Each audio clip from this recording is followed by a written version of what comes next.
Hello guys, welcome to another video. My name is Cadet Austin, and here's the review for Pixel Soldiers: The Great War. Finally, am I right? First, let's talk about the menu screens, which is the first thing you should see in the game, or really in any game. There are many menu screens which I consider to be actual menu screens, including the main menu screen, the campaign screens, and the sandbox screens. The menu screen. I really like the soldiers marching across the bottom to basically showcase the units. I like that the Great War for the menu is in a cursive-like style. I think the background could have a little bit more detail, but I do like the poppies by the dirt road. The poppies are a big part of World War I because you saw them everywhere in France, across the battlefields. The icons, other buttons, and the welcome text are also well placed and good for the eye and the user. The sandbox menu, it's a good layout. I like it. It's very user-friendly with the maps and options, and I love how a little picture is shown of the map as well when you click on the map. The sandbox unit menu is good. I like the pictures of the units and the flags of their countries to show you what they look like and what country they're from.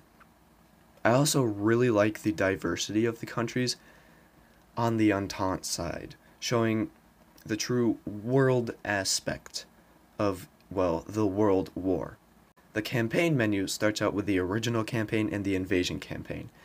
It's only $1.50 in US dollars for a great campaign.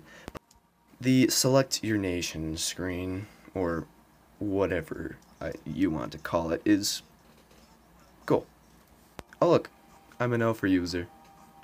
Well, okay, both sides include the continue, start, and single battle buttons, which the single battle button is only used when you complete a battle or are an Alpha user, like me. Then there is the flag and the countries included on the side you choose. I give this section a 9.5 out of 10. It's really good, but not perfect. Sorry. I like the music at the menus because it expresses World War I in a way with all the depressing moments in the war, also all the death and suffering the soldiers had to go through, so the music kind of fits that if you listen to it.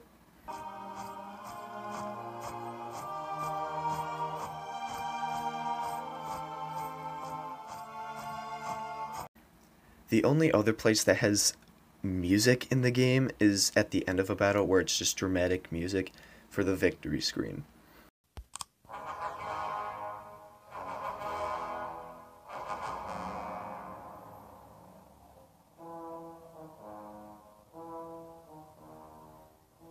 There's no music during gameplay, and so this is a really short review section.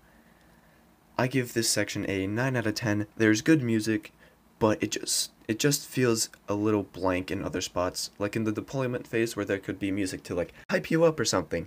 You know, I like the in-game ambiance. It used to be like wind and birds or something like that, but now it's actually distant gunshots, which makes the game more immersive in a way, since it's, you know, World War I. The marching sounds are good. They sound good for soldiers with lots of metal on them if you can really hear the metallic part of the marching sound. The guns sound great. The normal guns sound good. The assault soldier guns sound great for their role. The artillery sounds good. And the tanks also sound good.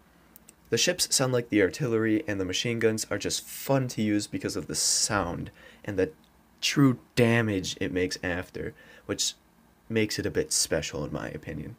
I give this section a 9.5 out of 10. It's great, but the ships could have different sounds than artillery, you know? Graphics.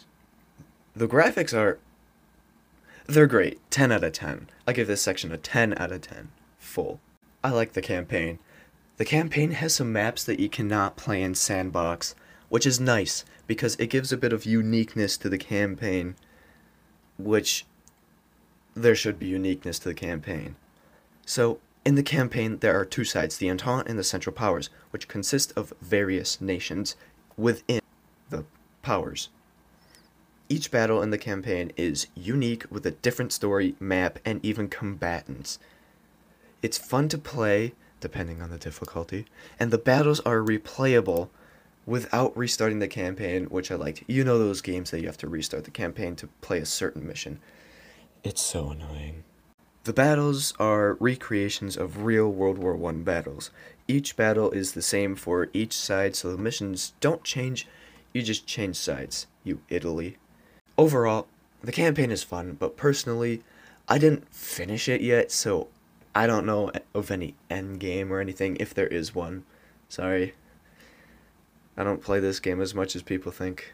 I give this section an 8 out of 10. The campaign is great, but it could use some more content.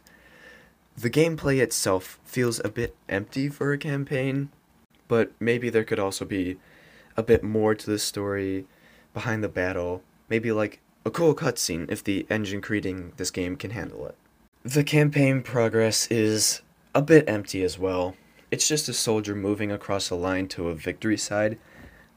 I haven't seen the soldier move towards the defeat sign yet, if he ever does. I don't know what happens if you get defeated in the entire campaign. Heck, I don't even know what happens if you win. I give this section a 4 out of 10. Better than nothing, but it is bland, and it could use an update to improve it even slightly, just to have it a bit more exciting. The in-game UI is good, and it doesn't obscure the user's view really at all, except for the next unit and the options button in the top. The options menu is nice with all the info there, including restart, resume, tutorials, options, which there are a few options to choose from, end turn, and the quit button that just quits the battle, not the game, don't worry. When you click on a unit, I like that it shades out what the unit can't see, and you can see its range of view. So, in the top left corner, you can see the location, if it's in a named village or fort.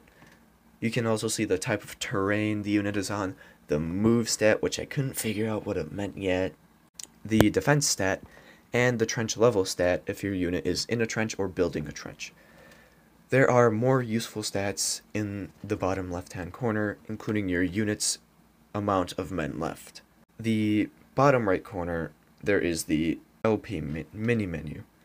The LP stands for leader points, I believe, and you can spend a certain amount each turn to recover men, increase marching range with the rush command, lead with a general that you have on another unit. It used to be you just leading them, but now the generals update thing just kind of did stuff, you know. The spaces your unit can move are also highlighted on the map if you click on the unit, so you know, well, where your unit can move. Overall, I give this section a 10 out of 10. It's perfect for the game and strategy, in my opinion. For bugs, I only have run into one bug in the 2 years of me playing this game, but you are bound to run into a bug in pretty much every game, so this game is nicely polished and bug-free. I give this section a 10 out of 10 off of my experience. If you like this game or not is really dependent upon you and the way you play the game. This is going to be a shorter section because gameplay really depends on how you like to play and enjoy the game. But anyway, the gameplay is great. The mobility of the units is good. The firing mechanics are good, and the charging mechanics are good, except they can gather some unexpected results.